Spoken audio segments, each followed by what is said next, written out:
अध्यात्म के साधक के लिए सबसे आवश्यक होता है मन पर नियंत्रण करना, मन की एकाग्रता को बनाए रखना, मन को चंचलता से दूर रखना। इसी विषय में एक साधक ने महर्षि रमण से कुछ प्रश्न किए। उसने पूछा कि महर्षि, मन बड़ा चंचल रहता है, इसके लिए हम क्या करें? तब महर्षि ने कहा, प्रत्येक व्यक्ति मन की चंचलता की शिकायत करता है। यह सत्य है कि जब व्यक्ति ध्यान करने के लिए बैठता है तब अनेक संकल्प आकस्मिक आक्रमण करते हैं। मन केवल संकल्पों का समूह है। संकल्पों की श्रृंखला में से निकलने का प्रयास असफल होता है। यदि व्यक्ति किसी भांति आत्मा में स्थिर रह सके तो उत्तम है। जो ऐसा करने में समर्थ नहीं है, उनके लिए जप अथवा ध्यान निर्धारित किया जाता है। यह हाथी को अपनी सूंड में पकड़ रखने को जंजीर का एक टुकड़ा देने जैसा है। हाथी की सूंड सामान्यतया चंचल होती है। नगर की सड़कों पर ले जाते समय वह उसे प्रत्येक दिशा में घुमाता है। यदि एक जंजीर दे दी जाए तो चंचलता नियंत्रित हो जाती है। चंचल मन की भी यही स्थिति है। यदि उसे जप अथवा ध्यान में संलग्न रखा जाए तो दूसरे विचार नहीं रहते तथा मन एक ही विचार पर एकाग्र हो जाता है। इस प्रकार यह शांत हो जाता है। इसका अर्थ यह नहीं है कि लंबे अभ्यास के बिना शांति प्राप्त हो जाती है। अन्य संकल्पों से भी संघर्ष करना ही होगा। एक दूसरा उदाहरण लो। मान लो एक गाय आवारा होकर भटक कर पड़ोसी के खेतों में चरने चली जाती है। गाय अपनी चोरी की आदत सहज रूप से नहीं छोड़ती। उसे पशुशाला में रखना कैसे संभव हो, यह सोचो। यदि उसे पशुशाला में बलपूर्वक रस्सी से बांध दिया जाए तो वह भाग जाने के लिए उत्तम अवसर की प्रतीक्षा करेगी। यदि पशुशाला में उसे उत्तम घास से लुभाया जाता है तो वह पहले दिन एक बार खाकर फिर भागने के अवसर की प्रतीक्षा करती है। अगले दिन वह 2 बार खाती है तथा इस प्रकार प्रतिदिन अधिक अधिक सेवन करती जाती है तथा जब तक कि उसे उसके दुष्ट संस्कारों से पूर्णतया छुटकारा नहीं मिलता तब तक वह खाती जाती है। विकारों से पूरी तरह मुक्त होने पर उसे निश्चिंतता पूर्वक स्वतंत्र छोड़ा जा सकता है और तब वह पड़ोसियों के चरागाहों में नहीं भटकेगी। बाद में वह पशुशाला में पीटे जाने पर भी अपनी पशुशाला नहीं छोड़ेगी। मन की भी यही दशा है। गुप्त वासनाओं के बल से जो संकल्पों के रूप में उदय होती है, मन बाहर भटकने का आदी हो गया है। जब तक अंदर वासनाएं होंगी वे बाहर प्रकट होकर ही समाप्त होंगी। संकल्प ही मन है। मन की खोज करने से कि यह क्या है, संकल्प पीछे चले जाएंगे तथा साधक जान लेगा कि वे आत्मा से उदय होते हैं। इन्हीं संकल्पों के समूह को हम मन कहते हैं। यदि व्यक्ति को यह अनुभूति हो जाए कि संकल्प आत्मा से उदय होते हैं और अपने मूल स्रोत में रहते हैं तो मन लुप्त हो जाएगा। जब मन का अस्तित्व समाप्त हो जाता है और शांति के आनंद की अनुभूति हो जाती है, तब व्यक्ति का एक संकल्प करना उतना ही कठिन हो जाता है जितना कि उसे इस समय समस्त संकल्पों को रोकना कठिन प्रतीत होता है। यहाँ मन उस गाय के समान है जो आवारा होकर भटक रही है। संकल्प पड़ोसियों के चरागाह के समान है। संकल्पों से शून्य अवस्था उसकी अपनी सहज अवस्था है जो पशुशाला के समान है। शांति का परम आनंद इतना श्रेष्ठ है कि उसमें बाधा कदापि नहीं पड़नी चाहिए। गहरी नींद में सोए हुए व्यक्ति को जगाकर उसको काम में लगाना उसको फिर बहुत बुरा प्रतीत होता है। गहन निद्रा का आनंद इतना अधिक आकर्षक है कि उसे संकल्पों से उत्पन्न कार्यों को बलिदान करने के लिए नहीं कहा जा सकता। उसके लिए अन्य कार्यों का बलिदान किया जा सकता है। संकल्प शून्य अवस्था जीव की सहज अवस्था है जो आनंदमय है। क्या ऐसी अवस्था को त्याग कर संकल्पों से परिपूर्ण एवं दुखी अवस्था को ग्रहण करना दुर्भाग्यपूर्ण नहीं है? यदि व्यक्ति संकल्प शून्य अवस्था में रहना चाहता है तो संघर्ष अनिवार्य है। जीव को मूल सहज अवस्था की पुनः प्राप्ति के लिए अपना मार्ग खोजना ही होगा। यदि व्यक्ति अपनी साधना में सफल होता है और उसे लक्ष्य की प्राप्ति हो गई तो शत्रु अर्थात समस्त संकल्प आत्मा में शांत होकर पूर्णतया लुप्त हो जाएंगे। संकल्प ही शत्रु है। ये ही एक प्रकार से जगत की सृष्टि करते हैं। उनके अभाव में न जगत है न सृष्टिकर्ता ईश्वर है, केवल आत्मानंद है। जब प्रहलाद समाधि में था, विष्णु भगवान ने स्वयं अपने आप विचार किया, इस असुर के समाधि में होने से समस्त असुर शांति में हैं। न युद्ध है, न शक्ति परीक्षा है, न सत्ता की पिपासा है, न सत्ता प्राप्ति के साधन है। सत्ता की प्राप्ति के इन साधनों के अभाव में योग यज्ञ आदि अर्थात देवता समृद्ध नहीं हो रहे हैं। न नवीन सृष्टि है, न किसी स्थिति का औचित्य ही है। इसलिए मैं उसको जागृत कर दूंगा। तब असुर खड़े होंगे, उनके मूल स्वरूप की अभिव्यक्ति होगी। देवता उन्हें चुनौती देंगे, तभी असुरादि शक्ति अर्जित करेंगे तथा उसको प्राप्त करने का साधन अपनाएंगे। तदुपरांत यज्ञ आदि की उन्नति होगी, देवताओं का उत्कर्ष होगा, उत्तरोत्तर सृष्टि होगी, युद्ध होगा तथा मेरे पास करने को पर्याप्त कार्य होगा।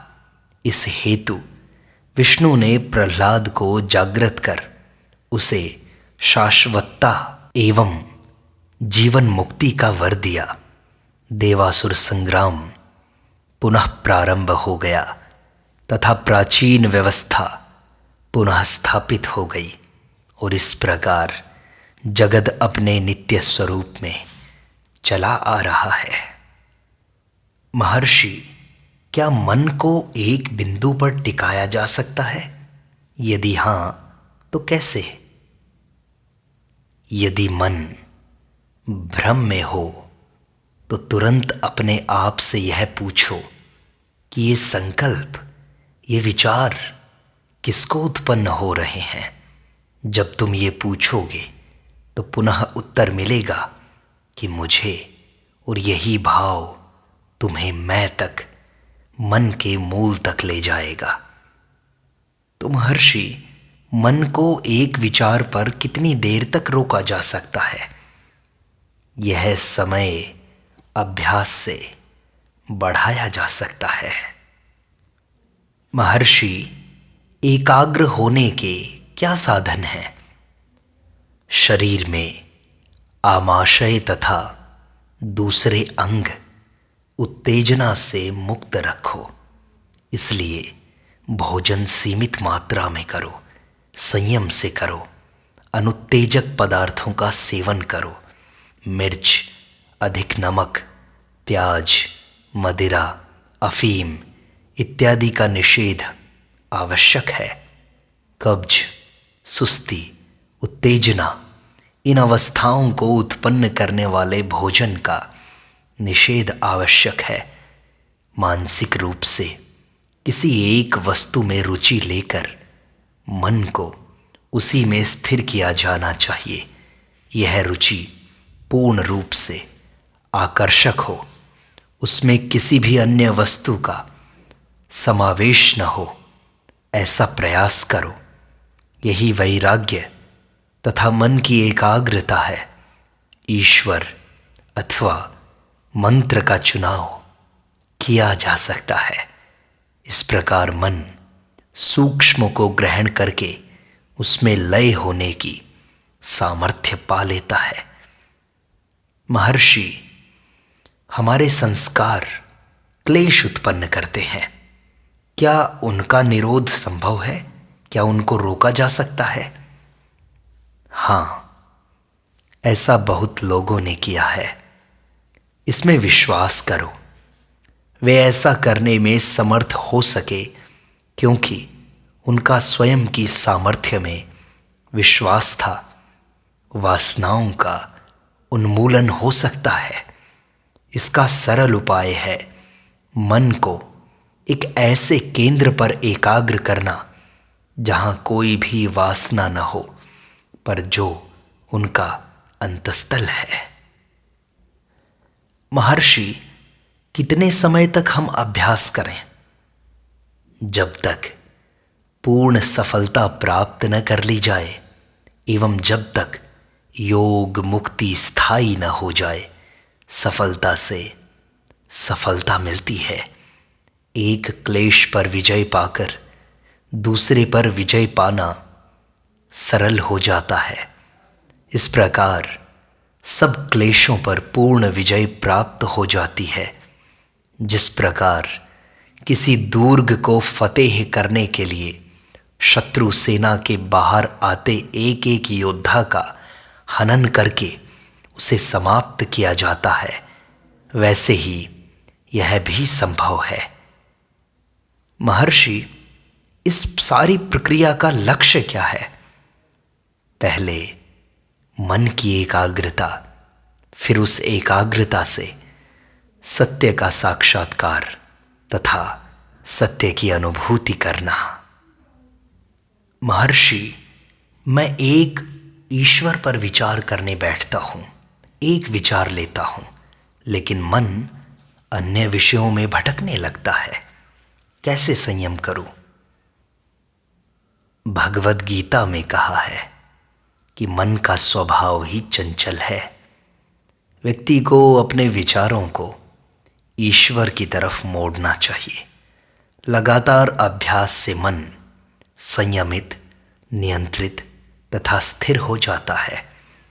मन की चंचलता एक दुर्बलता है जो संकल्पों के रूप में और उसके कारण शक्ति के अपव्यय से उत्पन्न होती है। मन को एक ही विचार पर केंद्रित करने से शक्ति का संचय होता है और मन अधिक बलवान होता है। महर्षि, मन की शक्ति से क्या तात्पर्य है? बिना किसी विक्षेप के एक ही विचार पर एकाग्र होने की योग्यता मन की शक्ति है। इसे लगातार बढ़ाना चाहिए। महर्षि, यह कैसे बढ़ेगी? अभ्यास के द्वारा एक भक्त ईश्वर का ध्यान करता है, ज्ञान मार्ग का साधक आत्मा की खोज करता है। दोनों के लिए साधना एक जैसी कठिन है, इसलिए अपना अपना मार्ग चुनकर साधना के लिए तत्पर हो जाओ। महर्षि, यही तो मैंने पूछा कि हम साधना की कोशिश तो करते हैं, लेकिन मन वश में नहीं होता, क्या करें? तुम मन नहीं हो, तुम शरीर नहीं हो। मन उदय होता है और अस्त होता है। यह अस्थाई तथा अनित्य है, जबकि तुम्हारा वास्तविक स्वरूप नित्य है। आत्मा से भिन्न कुछ भी तो नहीं है। आत्मा में अधिष्ठित होना आवश्यक है। मन की चिंता त्याग दो। यदि इसके स्रोत को खोज लोगे तो यह नष्ट हो जाएगा और शुद्ध आत्मा शेष रहेगी। तो महर्षि, क्या मन को वश में करने की आवश्यकता नहीं, सीधे आत्मा में स्थिर रहें? आत्मा की अनुभूति होने के बाद नियंत्रण करने को कोई मन नहीं रहेगा। मन के नष्ट होने के बाद आत्मा प्रकाशित होगी। जिसने साक्षात्कार कर लिया है उसका मन सक्रिय हो या निष्क्रिय हो, उसके लिए केवल आत्मा रहती है। चूंकि मन, देह तथा जगत आत्मा से अलग नहीं है, वे आत्मा में उदय होते हैं तथा आत्मा में अस्त होते हैं। आत्मा से पृथक उनकी सत्ता नहीं है। क्या वे आत्मा से भिन्न हो सकते हैं? केवल आत्मा का बोध रखो। इन मिथ्या वस्तुओं की चिंता मत करो, वे आत्मा को प्रभावित नहीं कर सकती। महर्षि, मन को एकाग्र किए बिना कार्य संतोषजनक रूप में संपादित नहीं किए जा सकते। यह कैसे हो कि मन आध्यात्मिकता में भी लगा रहे और कार्य भी चलते रहें? इन दोनों में संतुलन कैसे बने? मन जागृत अवस्था में प्रतीत होता है, जो केवल आत्मा का प्रक्षेप मात्र है। गहरी नींद में तुम नहीं कहते कि तुम किसके पुत्र हो, तुम किसके पिता हो। जैसे ही तुम जागृत होते हो, तुम कहते हो कि तुम इसके पिता हो, इसके पुत्र हो, एवं इस सारे जगत को, सारे संसार को मान्यता देते हो और इसी प्रकार अन्य बातें कहने लगते हो। जगत लोक मात्र है। लोकः लोक्यते इति लोकः, जिसकी अनुभूति हो वही लोक है, जगत है। कौन सा चक्षु इसे देखता है? वह चक्षु अहंकार का है, जो समय समय पर उदय होकर लुप्त होता रहता है, पर तुम स्वयं सदैव रहते हो। अतः जो अहंकार के परे है वही चैतन्य आत्मा है। मन गहरी नींद में विलीन होता है, नष्ट नहीं होता। जो विलीन होता है वही पुनः उदय होता है। यह ध्यान में भी संभव है, किंतु यदि मन को नष्ट कर दिया जाए तो वह पुनः प्रकट नहीं होगा। मन को नष्ट करना आवश्यक है, विलीन करना नहीं। योगी का आवश्यक लक्ष्य मन को समाप्त करना है, लय करना नहीं। ध्यान की शांति में मन लय हो जाता है, किंतु यह पर्याप्त नहीं है। मन को अन्य पूरक साधनाओं द्वारा नष्ट करना होगा। कुछ व्यक्ति साधारण संकल्प लेकर समाधि में गए और दीर्घ काल के उपरांत भी पुनः उसी विचार की धुन में जागृति में आ गए। इस अवधि में संसार में अनेक पीढ़ियां व्यतीत हो चुकी थी। ऐसे योगी ने अपने मन को नष्ट नहीं किया था। मन को नष्ट करना, उसे आत्मा से किंचित भी पृथक न मानना है। इस क्षण भी मन नहीं है, इस सत्य को जान लो। यदि दैनिक कार्यकलापों में नहीं, तो फिर कैसे इस सत्य को जानोगे? ये स्वतः ही होते रहते हैं। यह जान लो कि इनका प्रेरक मन वास्तविक नहीं है, बल्कि काल्पनिक है, जो आत्मा से उत्पन्न होता है। इसी प्रकार मन नष्ट किया जा सकता है। महर्षि, ऐसा कैसे हो कि मन एक भी विचार प्रकट ना करे, मन निरुद्ध हो जाए? एक बात बताओ मुझे, क्या एक चोर स्वयं अपने साथ धोखा करेगा? नहीं ना। क्या मन स्वयं को नष्ट करना चाहेगा? नहीं, कभी नहीं।